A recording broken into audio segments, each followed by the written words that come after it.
குழந்தைகளுக்கான இலவச இருதய மருத்துவ ஆலோசனை முகாம் ஆகஸ்ட் 2 வரை கோவை KMCH மருத்துவமனையில் நடைபெறுகிறது. முன்பதிவிற்கு 8754887568.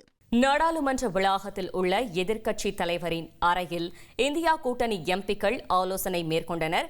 இதுகுறித்த கூடுதல் தகவலை செய்தியாளர் ரமேஷ்குமார் வழங்க கேட்கலாம்.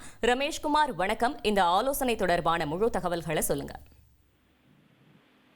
நாடாளுமன்ற மழைக்கால கூட்டத்தொடரின் 2ஆம் வார அலுவல்கள் இன்று தொடங்க உள்ளது. கடந்த வாரம் எதிர்க்கட்சிகள் நடத்திய அமளியின் காரணமாக ஒரு வாரம் முழுவதும் அவை நடவடிக்கைகள் முடங்கியது. இந்த நிலையில் இன்றைய தினம் எதிர்க்கட்சிகளின் கோரிக்கை ஏற்று ஆபரேஷன் சிந்தூர் குறித்து விவாதம் நடத்த அரசு ஒப்புக்கொண்டதை தொடர்ந்து மக்களவையில் இன்று அது குறித்து விவாதம் நடைபெற உள்ளது. இந்த நிலையில்தான் நாடாளுமன்ற வளாகத்தில் உள்ள எதிர்க்கட்சி தலைவரின் அறையில் எதிர்க்கட்சி எம்பிக்கள் ஆலோசனையில் ஈடுபட்டு வருகின்றனர். இந்த விவாதத்தின் போது எதிர்க்கட்சிகள் சார்பில் எழுப்பப்பட வேண்டிய முக்கியமான விஷயங்கள், கேள்விகள், குற்றச்சாட்டுகள் ஆகியவை குறித்தும் வியூகங்கள் மற்றும் செயல் திட்டங்கள் ஆகியவை வகுப்பது தொடர்பாக இந்த ஆலோசனையிலே விவாதிக்கப்பட்டிருக்கிறது.